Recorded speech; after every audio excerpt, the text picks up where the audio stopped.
TVBS 晨间快讯带您掌握国内外的重点资讯。在昨天晚间，封面往南通过台湾，强降雨让民众措手不及，就连素食店员也很害怕意外发生。我们先来看新北市淡水区的驾驶在暴雨还有强风中缓慢的行驶，也被拍到了路树影响交通。同时，在中立的素食店外，有一名店员他非常努力的拉住被风掀起的大门，而气象署目前也持续针对发布了大雨特报，包含了屏东、台东、台中、南投、嘉义、高雄山区都可能会有局部大雨发生的可能性。在春季天气变化很大，一旦北方冷空气碰上南方的暖空气交汇，建立锋面的时候，通过台湾就可能会有锋面造成的较大雨势。不过很快的锋面通过之后，东北季风增强，也会明显降温。紧接着镜头我们要转到中国大陆，不只是在台湾昨天下起了大雨。中国大陆的重庆则是在11号的清晨雷雨交加，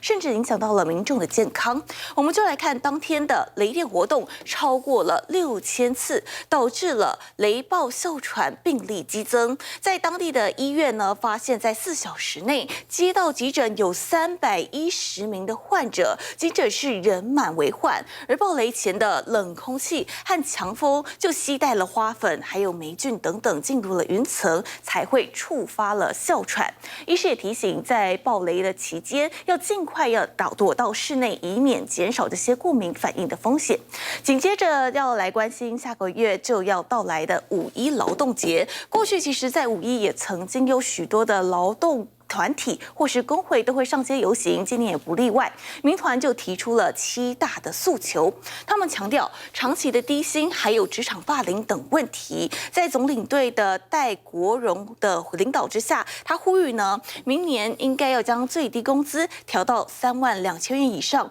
而时薪呢，希望来到210元，并且要求归还国定假日以及增加特休和休息时间。至于医疗及教保行业的缺工现象，也要加强人力的保障。他们也对碳费影响担心会影响到他们的工作需求，要求政府纳入工会代表的意见。预计在5月1号的中午12点集结，从凯道出发之后，行经台北车站、行政院和立法院，再回到凯道。预计将会有5000人走上街头。紧接着，我们要把镜头转向乌克兰。乌克兰总统泽伦斯基也证实了一架F-16的战机疑似遭到俄罗斯的飞弹击落。我们就来看到，这是26岁的上尉飞行员殉职了。总统泽伦斯基对此表示哀悼，并赞扬了作战航空部队英勇的执行任务。虽然说乌克兰空军并未报告实际发生的地点，不过有一些军事网红，他们觉得说这架飞机是对当地的地对空的导弹所击落。